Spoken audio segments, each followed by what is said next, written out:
Siang ini, pagi menjelang siang sih, kita akan masuk ke materi kedua. Setelah kemarin kita sedikit melihat pemahaman Nusantara, arsitektur Nusantara terhadap posisinya terhadap arsitektur global dan kaitannya juga dengan beberapa pencatatan atau identifikasi para sejarawan dan terutama oleh Sir Bannister Fletcher. Pada materi kedua ini kita akan coba melihat beberapa pemikiran sebagai bisa dikatakan counter, bisa dikatakan respon lah terhadap apa yang terjadi dari arsitektur global. Yang pertama adalah apa yang diungkap oleh Abidin Kusno. Ini Agustus tahun 2020 sebenarnya. Ada seri wacana Nusantara dan pembukanya yang disampaikan Pak Abidin Kusno.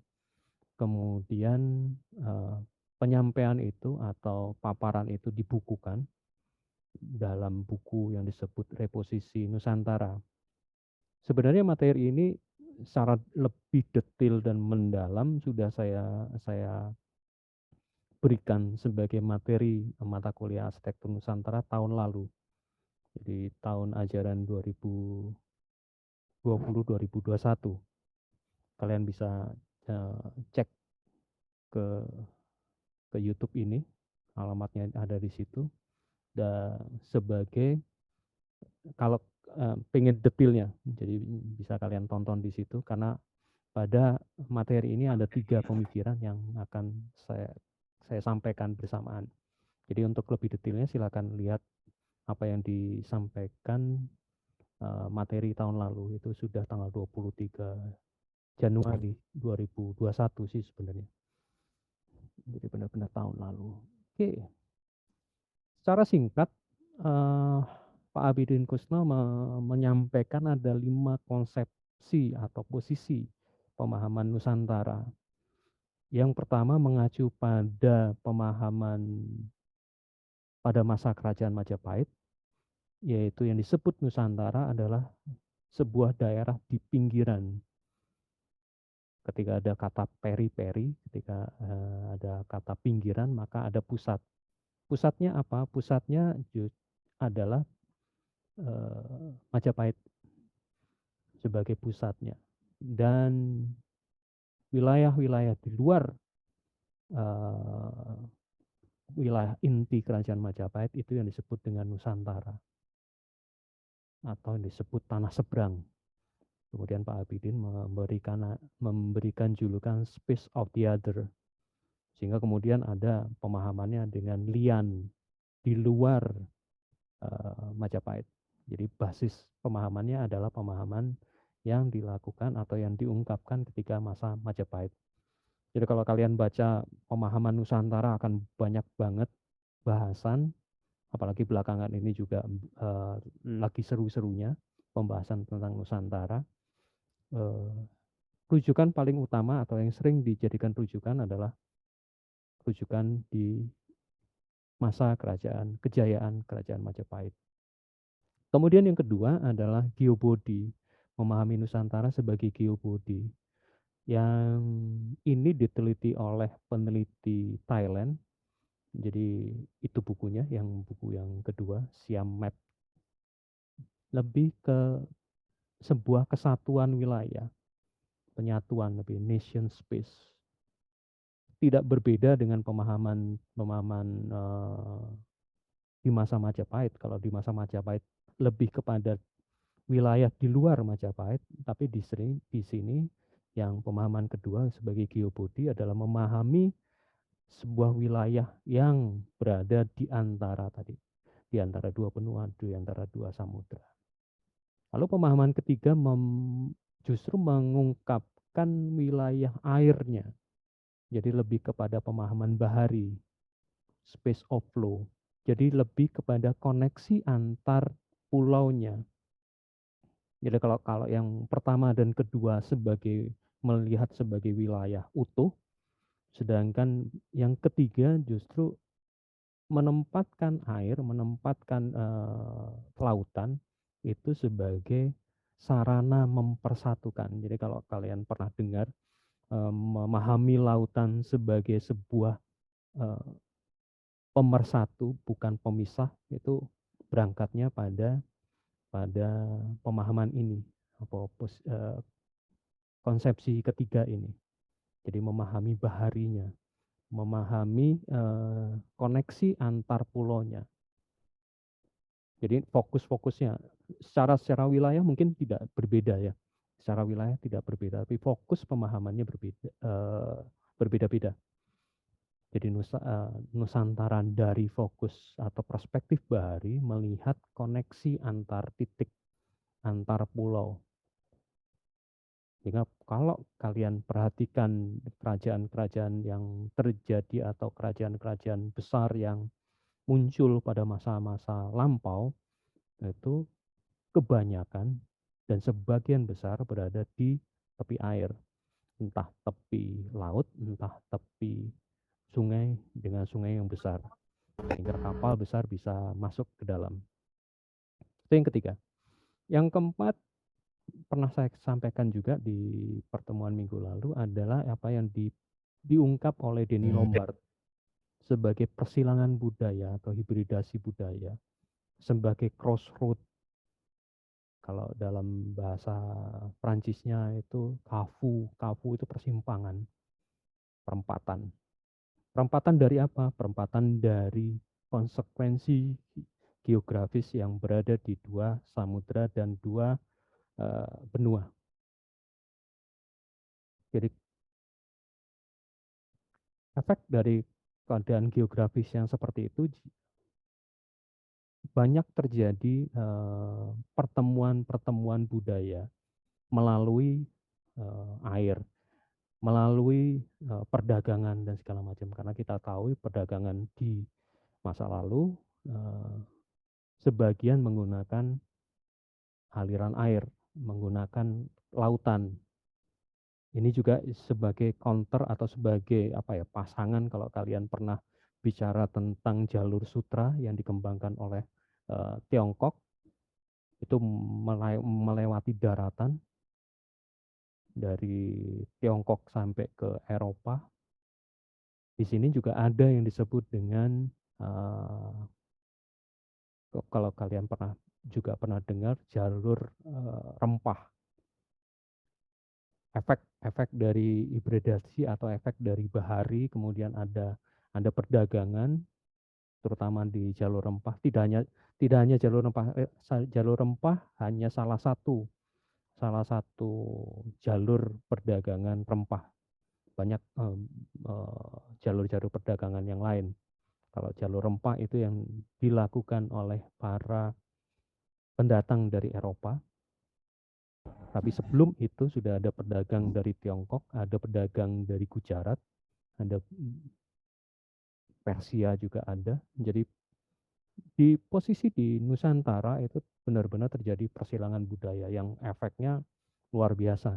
Tidak hanya pada budayanya sendiri, tapi dari cara hidup, cara bertukang, efeknya ke sana nanti. Kemudian yang kelima, ini yang akan dibahas selanjutnya adalah resistensi atau dalam kesetaraan. Prof. Yosef melihat bahwa arsitektur yang ada di Nusantara, arsitektur Nusantara yang kemudian disebut dengan arsitektur Nusantara, ini punya pemahaman yang berbeda dengan apa yang terjadi di Eropa. Sehingga kemudian Prof. Yosef menyebutkan arsitektur Nusantara adalah arsitektur lian, arsitektur yang punya konsekuensi, punya perspektif, punya konteks yang sangat berbeda. Oke. Itu yang dijabarkan dalam buku Nusantara Reposisi oleh Abidin Kusno. Kemudian kita coba masuk ke dalam pemahaman Prof. Yosef Priyotomo yang menyatakan bahwa arsitektur Nusantara adalah pernaungan. Fokus utamanya justru pada atap. Apa itu segala macam, penjelasan lebih detailnya silakan ke YouTube ini yang memang bersamaan, saya unggah di YouTube setelah, wacana yang diungkap oleh Abidin Kusno. Tapi secara singkat bisa dijabarkan bahwa arsitektur Nusantara adalah sebuah body of knowledge, bukan sekedar brand, bukan sekedar style. Kemudian arsitektur Nusantara merupakan pengetahuan yang di dalamnya mengakomodasi pengkinian arsitektur. Jadi basisnya arsitektur masa lampau yang kemudian mampu disesuaikan, mampu dikinikan istilahnya. Jadi mengkinikan arsitektur Nusantara itu ada, kalian googling atau kalian masuk ke YouTube banyak sekali pembahasannya. Jadi pengetahuan dari masa lampau yang coba diterapkan dalam konteks masa kini lengkap dengan permasalahannya. Itu merupakan sikap, Prof. Yosep tentang arsitektur Nusantara. Kemudian arsitektur bukan satu-satunya pengetahuan tentang arsitektur bumi pertiwi. Prof. Yosep melihat atau merujuk pada Mangunwijaya dan almarhum Galih Wijil Pangarsa. Di pertemuan sekarang ini akan saya bahas setelah ini agak tentang pemahaman Mangunwijaya. Kemudian pengetahuan arsitektur Nusantara bukan pengetahuan arsitektur tradisional dan juga bukan pengetahuan arsitektur vernakular. Pada pertemuan yang lalu sempat ditanyakan juga tentang hal ini. Dari perbedaan arsitektur tradisional, arsitektur vernakular dengan arsitektur Nusantara. Sekilas sudah saya jelaskan di minggu lalu dan di YouTube ini juga ada penjelasan singkatnya. Arsitektur Nusantara menempatkan budaya sebagai faktor validator. Minggu lalu juga ada yang menanyakan ini. Faktor validator pengetahuan, jadi bukan merupakan cerminan budaya. Perspektif ini penting untuk dipahami kaitannya juga dengan yang 03 itu, bahwa arsitektur Nusantara berbeda dengan pengetahuan arsitektur tradisional, berbeda dengan pengetahuan arsitektur vernakular yang basis pengetahuannya adalah ilmu budaya. Jadi arsitektur bukan cerminan budaya, tapi menempatkan budaya sebagai validator. Seperti apa? Sepanjang satu semester ini kita akan coba lihat bagaimana melakukan validasi arsitektur Nusantara dari perspektif budaya. Oke. Kemudian dilengkapi lagi, saya tadi lupa menyampaikan bahwa pemahaman arsitektur Nusantara dari perspektif Prof. Yosef Triyotomo itu sudah disampaikan di YouTube ini dengan judul webinar yaitu 21 butir pengetahuan arsitektur Nusantara. Di ini pada paparan ini saya mencoba mengidentifikasi kemudian memetakan dari 21 itu bagaimana sih letak-letaknya, bagaimana petanya terhadap pengetahuan secara keseluruhan. Di pertemuan atau di butir keempat dan butir ke-9 itu menempatkan timeline atau titik mula arsitektur Nusantara. Prof. Yosef menempatkan titik akhir dari arsitektur Nusantara atau basis pengetahuan arsitektur Nusantara adalah sebelum tahun 1800. Kenapa tahun 1800? Karena pada 1 Januari 1800 wilayah Hindia Belanda itu masuk dalam kerajaan Belanda. Jadi dianggap sebagai salah satu katakanlah provinsi atau salah satu negara bagian dari kerajaan Belanda yang sebelumnya sebelum tahun 1800 itu di bawah kekuasaan VOC. Hati-hati, VOC bukan negara tapi sebuah perusahaan dagang yang memang punya kekuasaan, punya tentara, bisa membuat undang-undang, bisa melakukan pengaturan. Namun konteks secara politik VOC adalah perusahaan, bukan negara. Baru tanggal 1 Januari 1800 VOC karena korupsi dan manajemennya nggak karu-karuan, di take over, diambil alih oleh kerajaan Belanda. Sehingga wilayah kekuasaan VOC pada masa itu ditempatkan atau masuk dalam kerajaan Belanda sebagai sebuah negara bagian. Itu titik mulanya. Kemudian menempatkan arsitektur sebagai pengetahuan, merekam gerakan benda dan segala macam. Kemudian arsitektur Nusantara tidak berkecenderungan gigantik.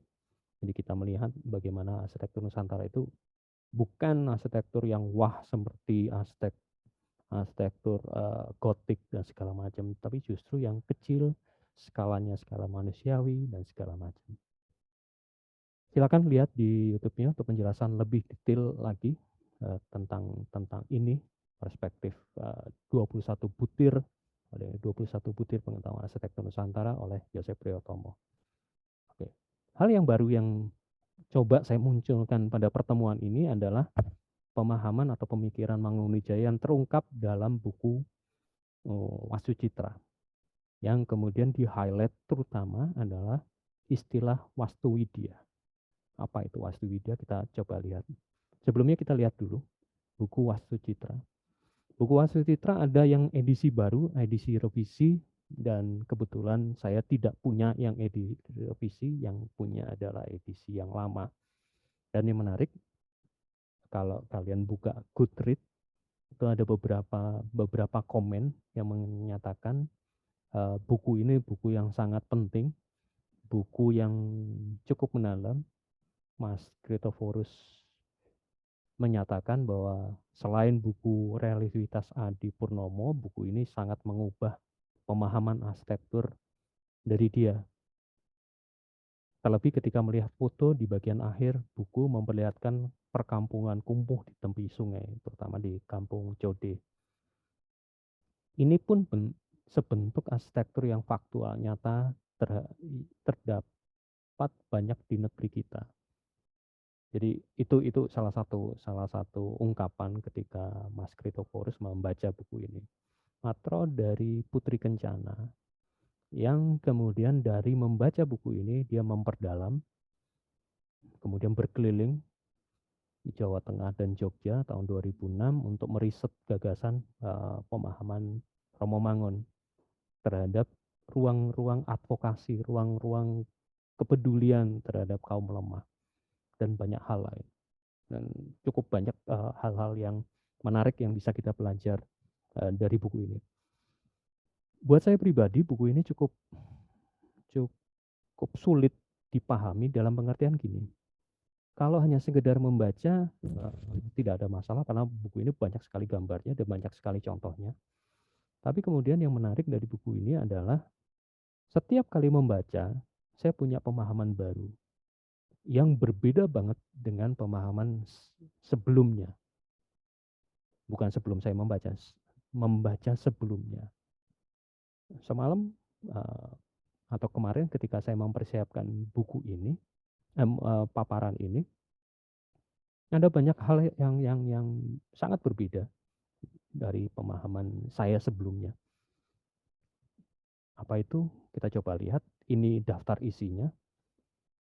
Kalau dari subjudul kita bisa membayangkan betapa cukup rumitnya, karena memang yang dipahami adalah sendi-sendi filsafat beserta contoh praksisnya. Jadi udah kata-kata filsafat biasanya bikin mules. Tapi kita lihat di daftar isi juga jelas ada bahasa, guna, dan segala macam, hingga di bagian akhir di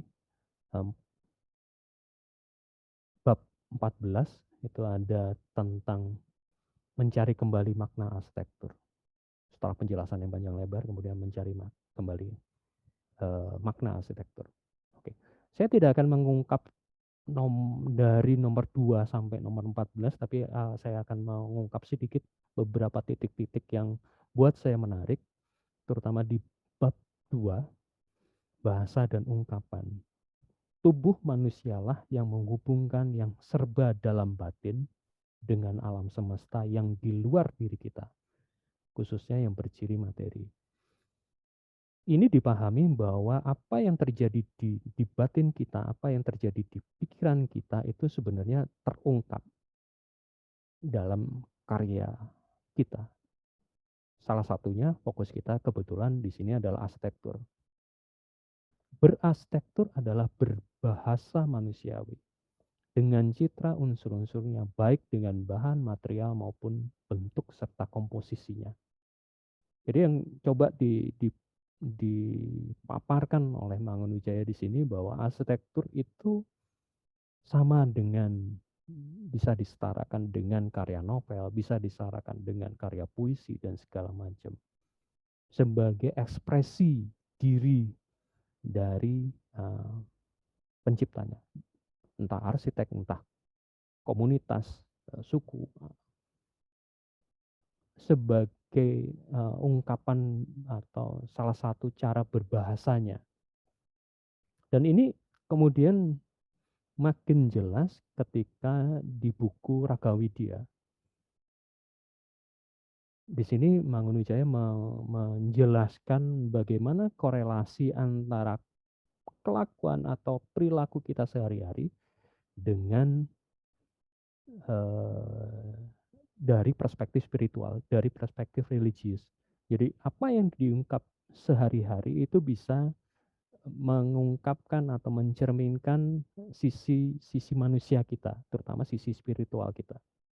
Dan kebetulan di Desember kemarin saya mencoba mengkaitkan antara apa yang diungkap di buku Ragawidya ini ke dalam kaitannya dalam proses penciptaan karya arsitektur. Kalau ada yang berkenan melihat atau membaca, silahkan buka jurnal Atrium, cari aja perwujudan bentuk arsitektur berbasis aktivitas sehari-hari. Yang coba saya ungkap di sini adalah bagaimana proses berbahasa arsitektur atau berarsitektur sebagai kegiatan berbahasa, sebagai kegiatan kita berkomunikasi. Itu yang pertama. Yang kedua, tentang guna dan citra. Citra menunjukkan pada tingkat kebudayaan, sedangkan guna lebih menuding atau memfokuskan pada segi keterampilan atau kegunaannya. Di sini ada beberapa penelitian yang coba menandingkan antara guna citranya Mangunwijaya versus atau dilawan dengan triloginya Vitruvius, Firmitas, Utilitas, dan Venustas. Buat Mangunwijaya, guna dan citra ini melekat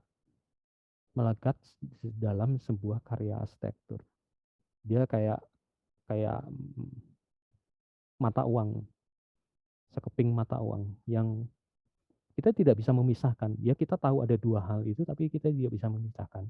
Berbeda dengan pemahaman trilogi Vitruvius yang kita bisa fokus pada firmitasnya, fokus pada utilitasnya, atau kita mengungkap atau mengutamakan venustasnya atau keindahannya.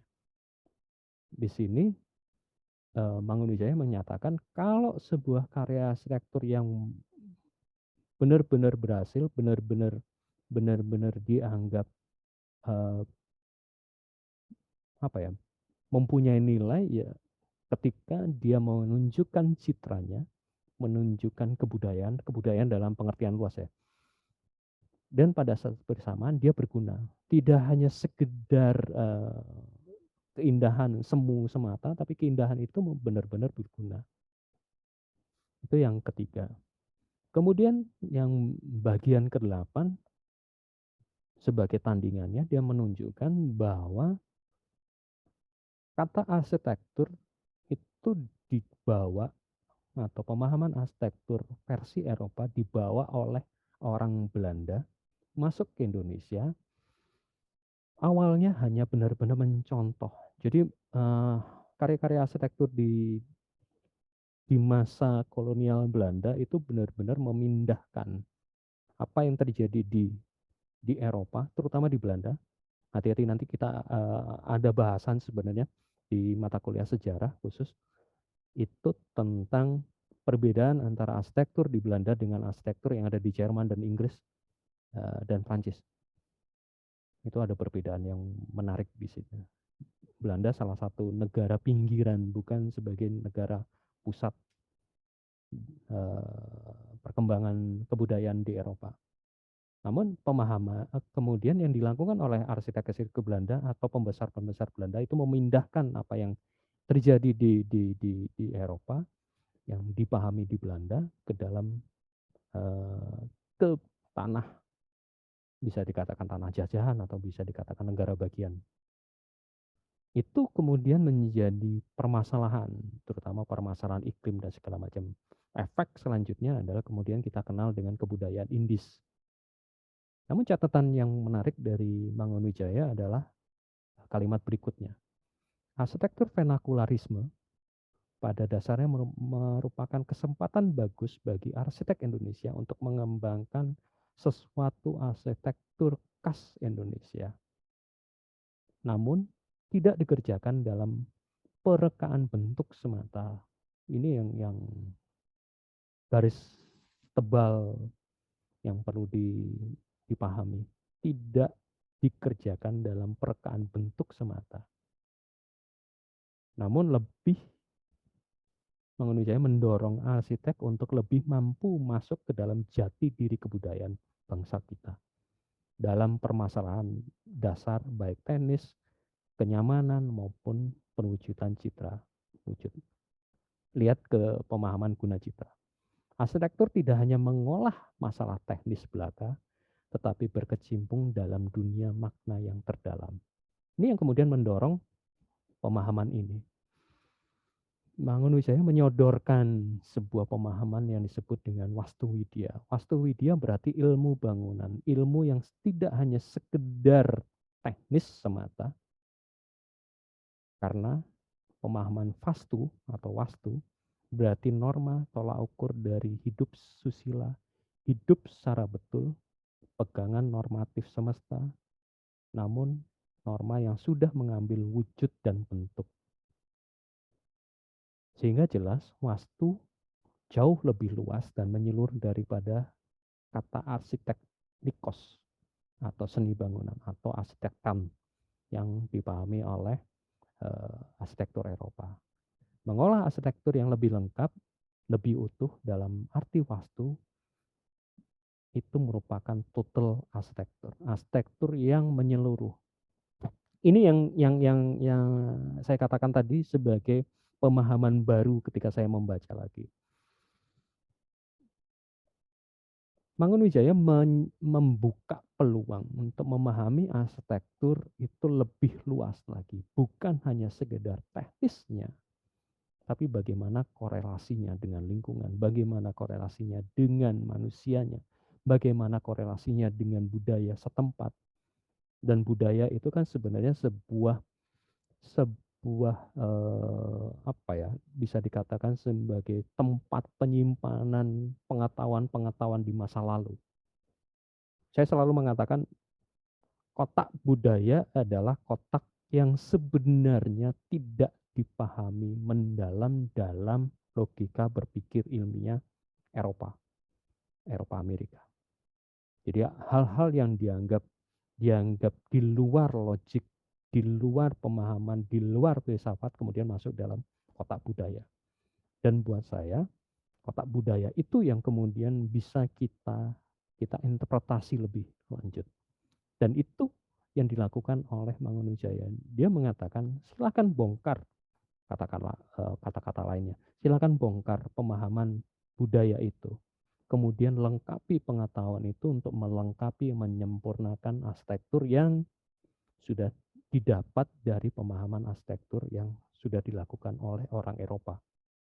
Jadi bukan hanya sekedar melawan, tapi memberi pintu masuk kita untuk melebarkan atau memperdalam konteks arsitekturnya supaya arsitektur Indonesia jauh lebih sesuai dengan alam, sesuai dengan lingkungan, lebih sesuai dengan manusianya. Itu yang disebut dengan total arsitektur. Itu yang bisa saya sampaikan sebagai materi perkuliahan yang mungkin akan menjadi materi atau menjadi tugas kedua. Kalian akan tugas kedua itu kan membuat resume. Nah, sebelum saya tutup dan membuka tanya jawab, kemudian kita itu materi kedua tadi. Jadi kalian membuat resume yang deadline pengumpulannya selalu pertanyaannya kan kapan deadline-nya, kapan akhirnya ya hari ini. Jadi hari ini silakan dikumpul. Hari ini tuh berakhir jam 23.59.59.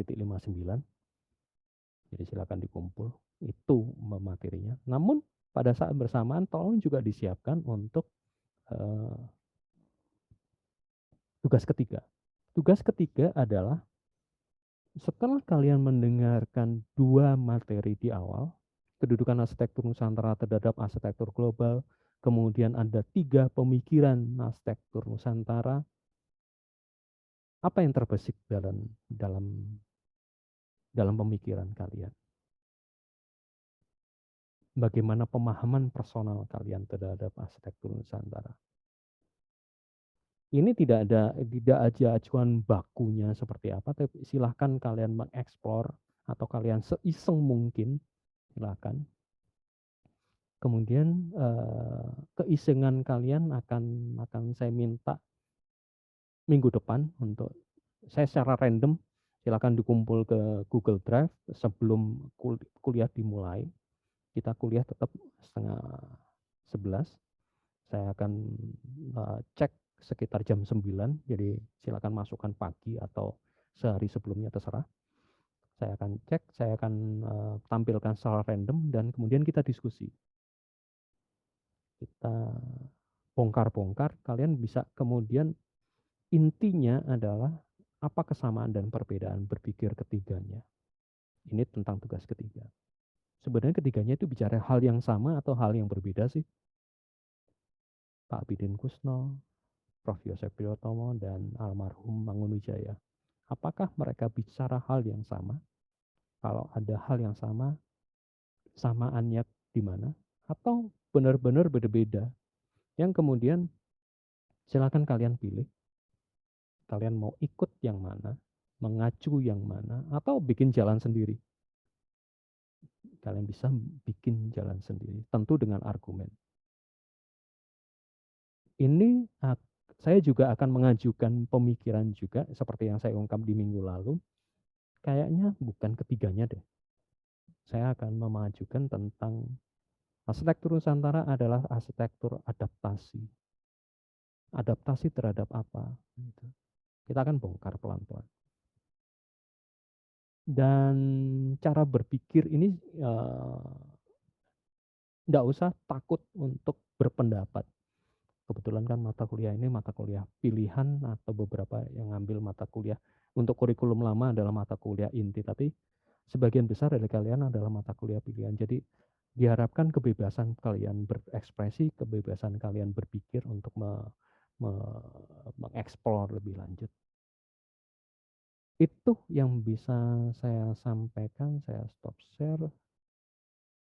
Oke, setelah itu silakan kalau ada pertanyaan, kebingungan, silakan. Siapa ini? Hilang. Iya Pak. Jadi sebenarnya bukan bertanya betul sih, melainkan minta apa tuh pendapat Terserah lah Pak. pendapat dari mau Bapak sendiri. dijudulkan apa terserah lah. Yuk silakan. Pendapat atau pandangan Bapak mengenai kan baru-baru ini ada berita bahwa IKN atau Ibu Kota Negara Baru Indonesia itu akan bernama Nusantara. Yap. Menurut pandangan Bapak sendiri, kata Nusantara itu akan bergeser atau akan mengalami pergantian makna yang akan merujuk pada ibu kota itu, atau tetap yang mengidentifikasikan Nusantara yang sebelumnya, yang seperti yang saat ini. Oke. Menurut pandangan Bapak aja Pak. Oke. Saya sih sudah menduga akan ada mahasiswa yang mungkin sering baca medsos dan segala macam membahas itu. Ada 2 hal sih pendapat saya. Tentang IKN dan kemudian penamaan ibu kota negara kita yang baru menjadi Nusantara. Ada 2 hal. Hal politis yang saya tidak bisa komen apa-apa. Itu politis banget. Nggak apa-apa, ini direkam nanti diunggah di YouTube, saya yang kena juga nggak masalah. Itu hal politis banget. Hal yang kedua memang hal teknis. Yang menarik buat saya adalah banyak sekali kemudian ulasan-ulasan yang bukan politis, ulasan-ulasan yang menunjukkan kata Nusantara itu ternyata tersebar. Kemarin saya dapat info ternyata di Kalimantan itu dalam sebuah penelitian orang Belanda ya tetap, tapi mengacu pada naskah atau tutur. Repotnya di Indonesia itu kan kita mencari naskah tertulis itu agak ribet, kecuali di Bali dan di Toba yang atau di beberapa tempat yang punya lontara manuskrip yang tertulis. Tapi dari penelitian itu terungkap bahwa di Kalimantan juga mengenal kata Nusantara. Saya tidak bisa menjawab lebih lanjut, tapi kemungkinan minggu depan saya coba ungkap sedikit lah beberapa pemahaman Nusantara. Kalau minggu lalu kalian perhatikan tentang persebaran kesamaan penggunaan bahasa dari daerah Taiwan sampai ke Madagaskar, di ujung timur di Madagaskar, di ujung barat sampai ke Kepulauan Pasifik, itu juga Nusantara sebenarnya pemahaman. Atau juga nanti ada kata Bumantara. Minggu depan deh saya satu bahasan khusus deh, istilah-istilah. Ada Nusantara, ada Bumantara, dan konsekuensinya. Saya tidak akan menjawab pendapat atau pertanyaan bagaimana pendapat saya terhadap Nusantara dalam hal politis. Agak ribet-ribet, agak ngeri-ngeri sedap di situ karena banyak sekali pendapat-pendapat yang kayaknya jadi tambah ngawur. Tapi minggu depan saya coba ungkap beberapa istilah-istilah yang basisnya adalah manuskrip, basisnya adalah yang dilakukan oleh sejarawan, gitu.